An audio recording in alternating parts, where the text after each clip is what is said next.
Fertility period ये कैसे पता चले, कैसे पता चले? ये 2-3 तरीके से होता है कि जिस किसी पेशेंट फीमेल की साइकिल्स एकदम अगर रेगुलर हैं तो यूजली उसका पीरियड 10 to 14 15 तक रहता है। ओवुलेशन टाइम जो हम कहते हैं ना, फर्टिलिटी पीरियड, तो वो उस एक हफ्ते में करते हैं। तो ये आपका एक ब्लड टेस्ट से पता चलता है। दूसरा नॉन इन्वेजिव होता है अल्ट्रासाउंड, जिसमें हम फॉलिकुलर मॉनिटरिंग कहते हैं कि उससे पता चल जाए कि ओव्यूलेशन कब हो रहा है, और उस हिसाब से उसे कहते हैं कि आप ये इस टाइम आप ट्राई करिए।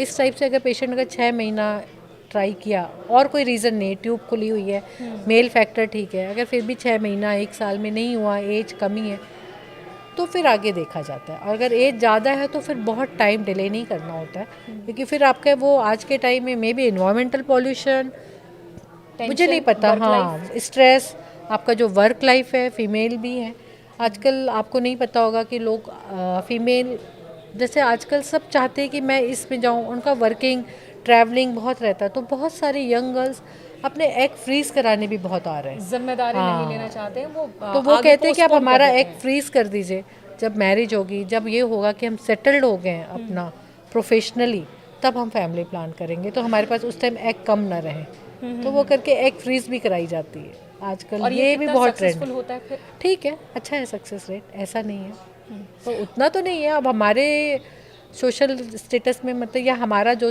जैसा वो है, हमारा समाज है, उसमें तो इतना अभी फिर भी इतना ही नहीं है, पर वेस्टर्न कंट्रीज़ में तो ये बहुत है। बहुत ज़्यादा है। अब भारत में भी ये कल्चर बढ़ता जा रहा है, क्योंकि अब चाहे वो पुरुष हो या महिला, करियर को लेकर बहुत ज़्यादा ओरिएंटेड हो हाँ गए जी, हैं, और प्रायोरिटी बदल रही है, सक्सेस पाना है, और इसके लिए एग फ्रीज जैसा कि आप बता रही हैं वही तरीका है। और बहुत सारे कपल को हमने देखा है कि अगर गलती से या किसी तरह से कंसीव हो गया तो वो अबॉर्ट करा लेते हैं, बाद में फिर उस फैसले पर पछताते भी हैं।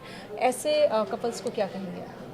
पहले तो जब अगर वो अबॉर्ट कराने आते हैं और वो एलिजिबल कपल है, मतलब मैरिड है, एज भी ठीक है, तो हम तो पहले काउंसिल करते हैं कि फर्स्ट बेबी आप कंटिन्यू कर लो। इन केस अगर वो अबॉर्ट करा लिए और फिर अगर उन्हें हेल्प चाहिए होती है प्रेगनेंसी कंसीव करने में, तो फिर यही प्रोसेस रहता है कि उनके सारे टेस्ट होने हैं, क्या क्यों नहीं। अबॉर्शन की वजह से भविष्य में प्रेगनेंसी में दिक्कत आ सकती है? एबॉर्शन की वजह से नहीं, पर कोई भी फीमेल, उसको 1% चांस तो है ही कि इन्फेक्शन हो सकता है, इन्फेक्शन की वजह से ट्यूब ब्लॉक हो सकती है, और अगर आप नेचुरली ट्राई कर रहे हैं तो आपकी ट्यूब पेटेंट होनी चाहिए, खुली होनी चाहिए, फेलोपियन ट्यूब जो वो हम कहते हैं, वो खुली होनी चाहिए।